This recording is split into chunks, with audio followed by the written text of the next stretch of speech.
Hello friends, यह dictation Dainik Jagran का संपादकीय डिक्टेशन है। आज का हेडिंग है सार्वजनिक परिवहन, स्पीड 80 वर्ड पर मिनट रहेगी।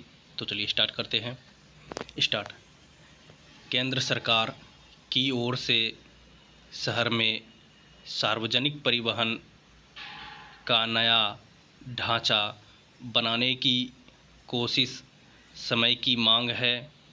अच्छा होता कि इस दिशा में और पहले ध्यान दिया जाता, क्योंकि देश के अधिकतर शहरों में सार्वजनिक परिवहन का ढांचा संतोषजनक नहीं।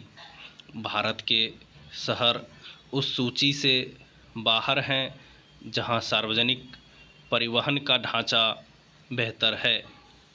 उत्कृष्ट सार्वजनिक परिवहन वाले दुनिया भर के शहरों की सूची में केवल मुंबई स्थान बना सका है, और वह भी 19वें स्थान पर।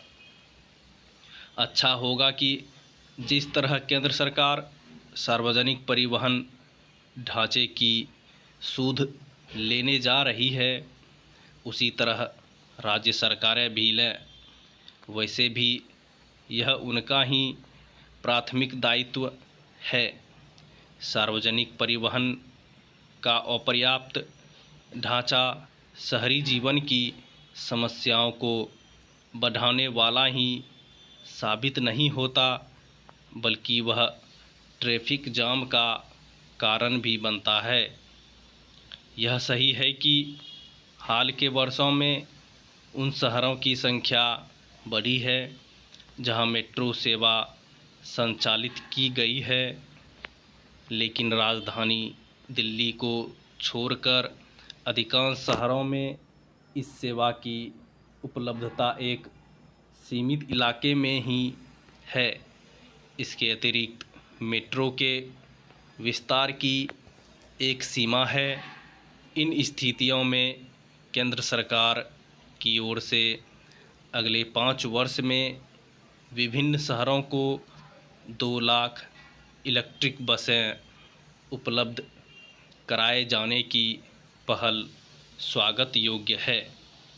शहरों में इलेक्ट्रिक बसों की उपलब्धता शहरी आबादी के जीवन को सुगम बनाने में तो सहायक होगी ही, प्रदूषण की समस्या को दूर करने में भी मददगार सिद्ध होगी। यह अच्छा है कि केंद्र सरकार शहरों में सार्वजनिक परिवहन को लेकर जो नई नीति लेकर आने जा रही है, उसमें इस पर विशेष बल दिया जाएगा कि ज़्यादा से ज़्यादा संख्या में इलेक्ट्रिक वाहनों का उपयोग हो।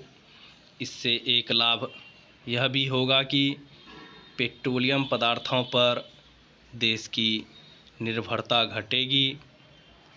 यह घटनी भी चाहिए, क्योंकि इससे एक तो विदेशी मुद्रा की बचत होगी और दूसरे प्रदूषण के एक बड़े कारण पेट्रोल डीजल की खपत कम होगी। ध्यान रहे कि भारत अपनी आवश्यकता का लगभग 85% कच्चा तेल आयात करता है। यह सार्वजनिक परिवहन के लचर ढांचे का ही परिणाम है कि शहरों में 2 पहिया वाहनों और कारों की संख्या बढ़ती जा रही है। इसकी अनदेखी नहीं की जानी चाहिए कि एक बड़ी संख्या में लोग सार्वजनिक परिवहन के सुगम ढांचे के अभाव में ही दैनिक जीवन में निजी वाहनों का उपयोग करते हैं।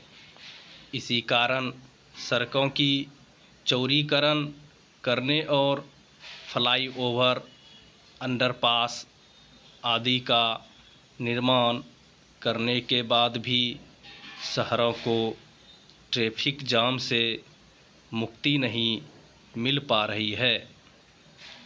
शहरों में सुगम और वहन करने योग्य सार्वजनिक परिवहन ढांचे का विस्तार केवल शहरों के अंदर ही नहीं बल्कि निकटवर्ती शहरों तक भी होना चाहिए, ताकि बड़े शहरों में होने वाले पलायन का सिलसिला कुछ थमे। सार्वजनिक परिवहन की व्यवस्था ऐसी होनी चाहिए जिससे कम लोग निजी वाहनों का उपयोग करें। स्टॉप।